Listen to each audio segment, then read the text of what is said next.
So ito pala guys yung kulat natin na ilalagay natin dito sa sniper natin. Hindi tayo mag-change kulat kundi magdadagdag lang tayo. Ito pala ay Pro 99 coolant na kulay pink din kasi yung coolant nito is kulay pink. Hindi ko alam kung nakikita nyo dito sa camera, pero kulay pink to. Ngayon dito lang tayo magtatanggal sa side na to. So ang kailangan lang natin allen, kasi tatlo lang yung allen nito dito. Yan.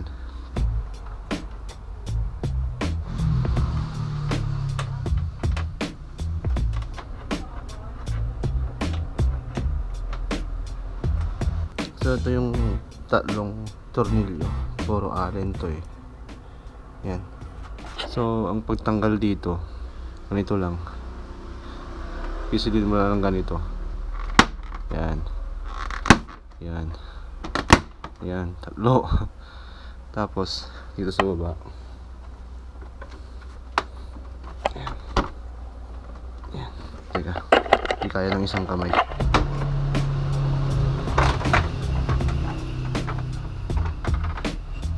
Yan, tanggal na natin.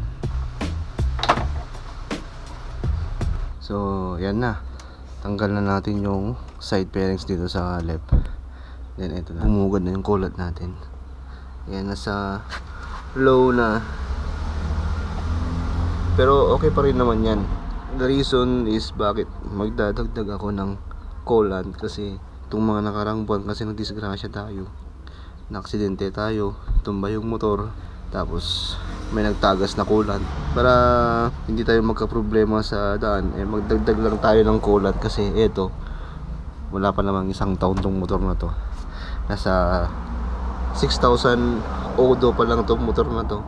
Siguro pag nasa 12,000 na tayo or 10,000 na odo is papalit na tayo ng coolant, change coolant na tayo. Pero ngayon magdadagdag lang tayo hanggang dito lang sa pool.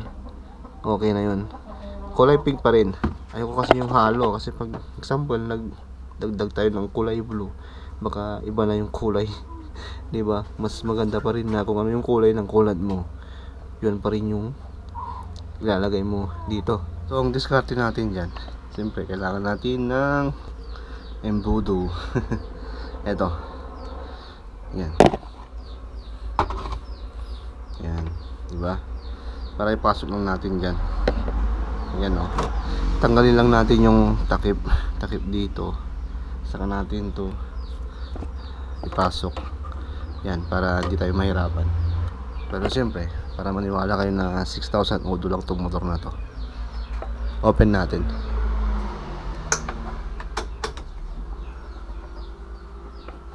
Kita nyo ba? Yan, 6,100 plus. Okay, 6 months pa lang itong motor na to. Yan, tanggalin natin yung takip. Okay, kulay pink talaga. Kita nyo ba? Yan. Tapos lagyan na natin to. Guys, siguraduhin nyo lang na kapag lagay kayo ng kulat nyo is malinis tong embudo nyo. Yan, eto lininis ko naman to. Yan. Shoot ba? Ang hirap talaga mag vlog. Yan, shoot na.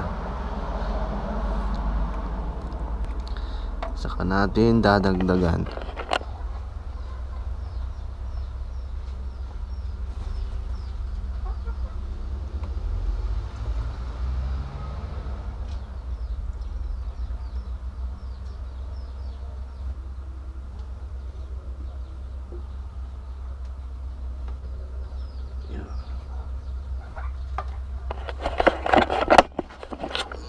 Yun, medyo lumagpas konti sa pool.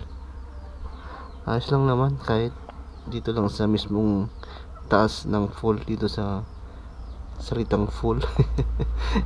Saka natin takpan ng takip.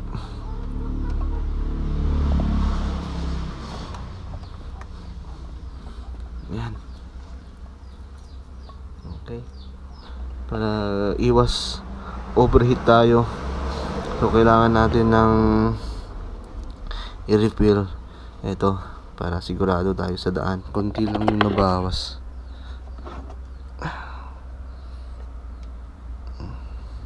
Okay. So yun guys, ulitin ko ulit kung ano yung kulay ng kulat nyo is kung magre-refill kayo is the same lang yung kulat na ilalagay nyo dito. Ewan ko lang sa iba kasi pwede namang halo, wala namang pinagkaiba dahil kulat din yun. Pero para sa akin kasi mas maganda pa rin kung ano yung kulat na nandito sa motor mo, yun din yung kulay na ilalagay mo para mas maganda. Kasi pag halo-halo kasi parang pangit tignan. Ibalik na natin sa dati. Ganun lang kadali para iwas aberya sa daan.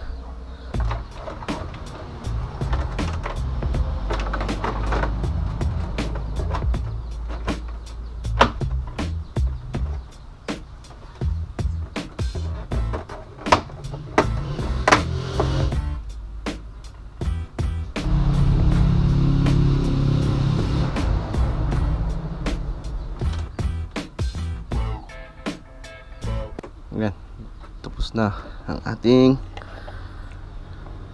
paglalagay ng coolant. Panda rin natin.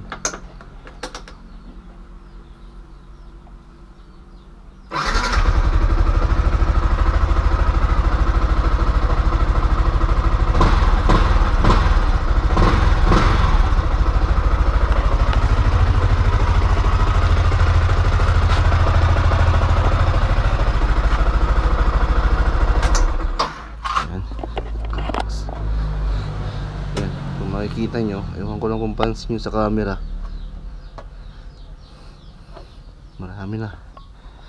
madami yung kulat natin. Yan.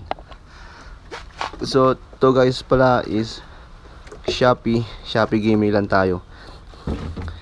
Ilalagay ko pala yung link sa aking description kung saan ko ito nabili, para kung gusto nyo nito is umorder na lang kayo. So yun lang guys, ito lang yung vlog natin for today. Mabilisang vlog lang sa sniper natin. So see you sa next vlog. Bye bye.